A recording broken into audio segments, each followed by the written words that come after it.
જોવાનું છે ત્યાં મુહૂર્ત નથી જોતા, અને ગણપતિ લાવે ને મહારાજ આ મુહૂર્તમાં તમે આવી જાવ,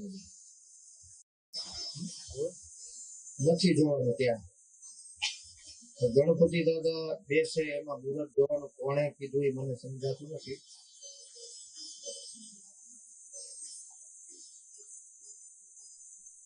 તમારો બર્થડે હોય, સ્પેશિયલ દિવસ હોય,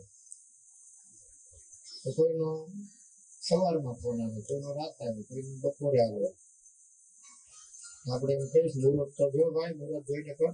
શું કામ કરે? તો કે આખો દિવસ તમારો સ્પેશિયલ છે. એમ ગણપતિ દાદાને બેસાડવામાં કોઈ મુહૂર્તની જરૂર નથી, પણ ક્યાંથી આ પરંપરા આપણે આ બહારથી આવેલું જ લઈએ છો. આમાં શાસ્ત્રો કે એનું કઈ કાલે મેં પૂછ્યું તો જોયું ને કેટલા જવાબ મળ્યા.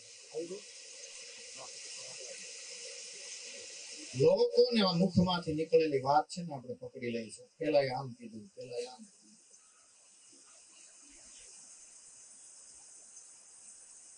શાસ્ત્રો મને તમને જે માર્ગ બતાવે છે ને એ શ્રેષ્ઠ છે. બાકી પેલા એ કીધું ને પેલી એ કીધું ને એમાં જાવ ને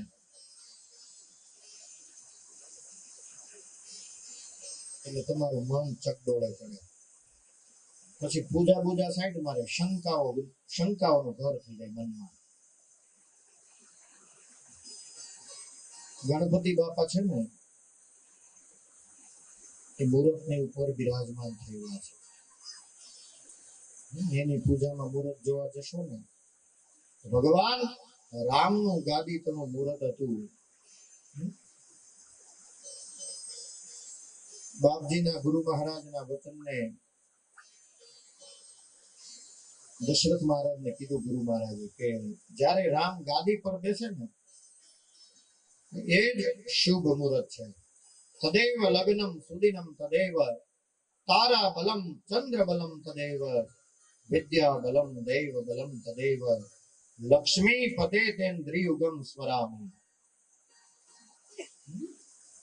તારા બળ, ચંદ્ર બળ, લગ્ન, રાશિ, ગ્રહ, નક્ષત્ર આ બધું ત્યારે જ શુભ છે જ્યારે કોઈ પણ દેવી દેવતાઓનું પૂજન થાય. એ સમય શ્રેષ્ઠ છે કે આપને એ સમય નિર્માણ કરી અને આપને પ્રેરણા થઈ હશે કે આ સમય પૂજા.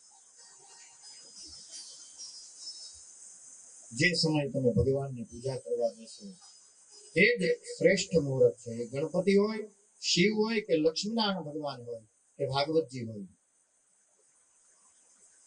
જેને તમે માનતા હોય એમાં મુહૂર્ત જોવા જશું. આજીવન એનાથી દૂર જ રહેશું. વચ્ચે મુહૂર્ત આવશે, જયારે પૂજા કરવા મુહૂર્ત છે, જો નથી કલાક પછી કરશું. કલાક પછી ક્યાંય પહોંચ્યો.